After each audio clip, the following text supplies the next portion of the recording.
Lotus Family. Welcome to Lotus Phoenix Astro Healer. If you're new to the channel, a heartfelt welcome to you. And if you're already a part of the family, I appreciate you so very much. It is always good to have you here.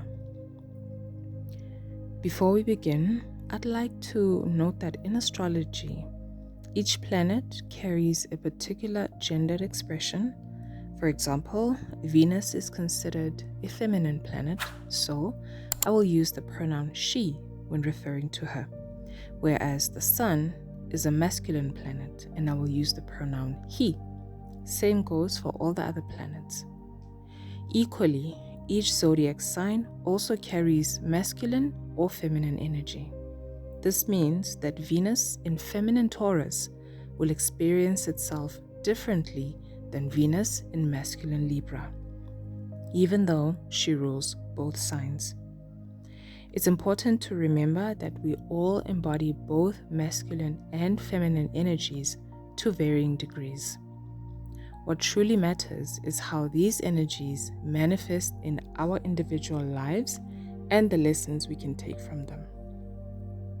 Let's get started with the video.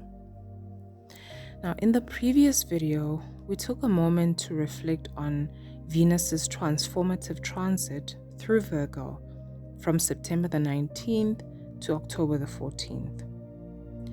Through that transit, Venus was stripped of all her illusions, bringing her face to face with the detrimental reality of giving too much of oneself in relationships that are non-reciprocal. Her major lessons had to do with learning to give from a place of fullness rather than depletion, and understanding that self-worth is not measured by how much we do for others, but rather that it is inherent in us as beings.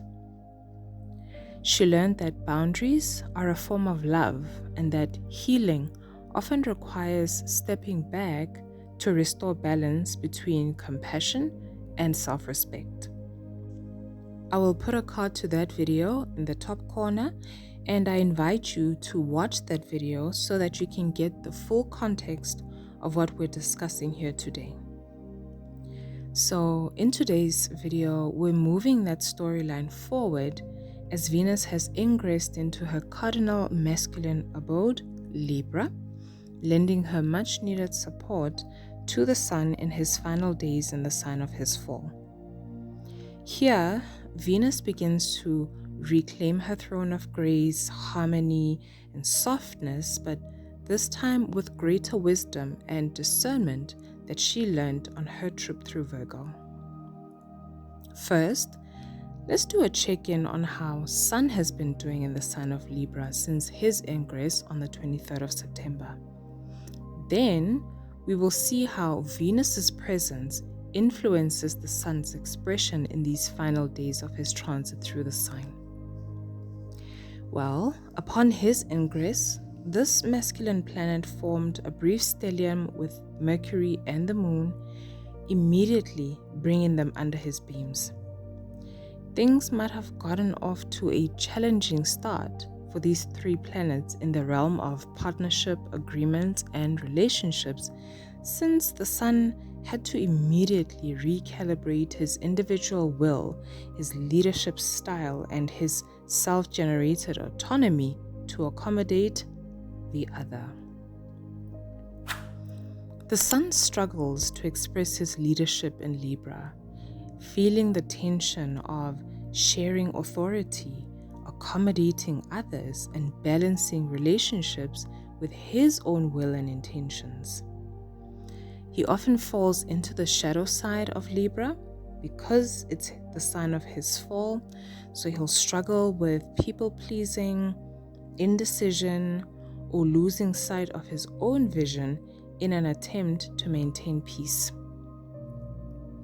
His confidence wavers here and there when he feels unappreciated or unseen.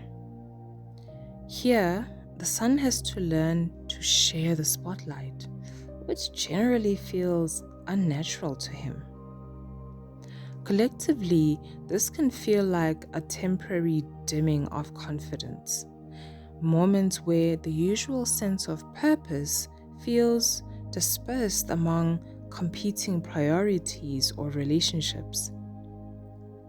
The will is still present, but it's learning diplomacy over dominance. The ego, rather than being dethroned, is being refined, learning that real power doesn't need to overpower to be effective. It reminds me of the quote that says, "If you want to go fast, go alone. But if you want to go far, go together." I think this quote pretty much sums up the major lesson that the sun is meant to learn during this transit. What is commendable, however, about the sun is that no matter the circumstances, he consistently shows up and shines with the same brightness, never shying away from his responsibilities. The sun, like any wise king, is observant and capable of self-reflection, especially in the reflective sign of Libra. He also knows when to seek wise counsel from a trusted advisor, so when he approached a Platic square with the exalted Jupiter in Cancer at the end of September, he recognized his need for guidance if he was going to make a success of this transit. This is when he sought counsel from a wise teacher, someone who embodies expert knowledge, ethics, and experience. Someone like a scholar or spiritual guide, a mentor, an astrologer, a legal advisor, or a therapist. Through this guidance, he gained an understanding that instead of leading from the front with sheer willpower and authority, as he would in the sign of Leo or Aries, he has to lead through collaboration, diplomacy, and mutual respect. In order to counteract the shadow side of Libra's expression, he had to learn to balance these traits with wisdom, truth, fairness, and commitment to integrity. In a practical, real-world scenario, this is a leader learning to become a democratic or participative leader. This is the kind of leader who says, let's find a way that works for all of us, rather than just follow me, This is the leader as mediator, someone who understands that unity and cooperation can achieve much more than dominance ever could. It's about influence through fairness, not force. But here's one more challenge. As wise as Jupiter is, and as brilliant as the sun is, neither of them know Libra energy like Venus does. She is the goddess of harmony, diplomacy herself, after all. And that's where her ingress into her abode brings much needed relief. She brings a conscious expression of the sun's transit through Libra, as she possesses all the inner qualities and all the resources needed to support the king's goals before he leaves the sign of Libra. The cherry on top of the cake is that, still being within the orb of transit Saturn, she still carries the lessons she learned from her transformation in the sign of Virgo. She supports the sun's fire while filtering it through the lens of elegance that isn't performative, tact that isn't self-censoring, and relational intelligence that isn't self-sacrificial. The support that the sun receives from both Jupiter and Venus here sparks creative ideas that he can implement to get his goals met in ways that honor his partnerships. He shines by creating environments where others feel seen, valued, and heard, a reflection of Venus's balancing influence. What was once a sacrifice now becomes sacred balance. Venus reminds us that harmony isn't just about pleasing others, but about creating environments where ideas can be shared respectfully and tactfully, and abundance can flourish for the good of all. As the square between Sun and Jupiter perfects today, the Sun's radiance shines even brighter as he fully integrates the lesson that win-win situations are born from mutual agreement between equals who value each other's input and feedback fairly.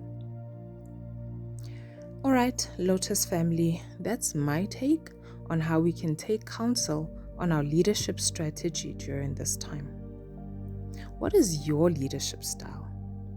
I'd love to hear how your perspective has been impacted by the message shared in this video today. Feel free to share your thoughts and experiences in the comments below. I would love to hear from you. Perhaps you could share this message with your leadership forums to foster mutually beneficial partnerships and improve leadership styles. Remember to like this video, subscribe to my channel, and turn on the notifications so that you don't miss out on any of my future uploads. Thank you so much for tuning in. Until next time, may your heart remain open and your spirit nourished. Bye.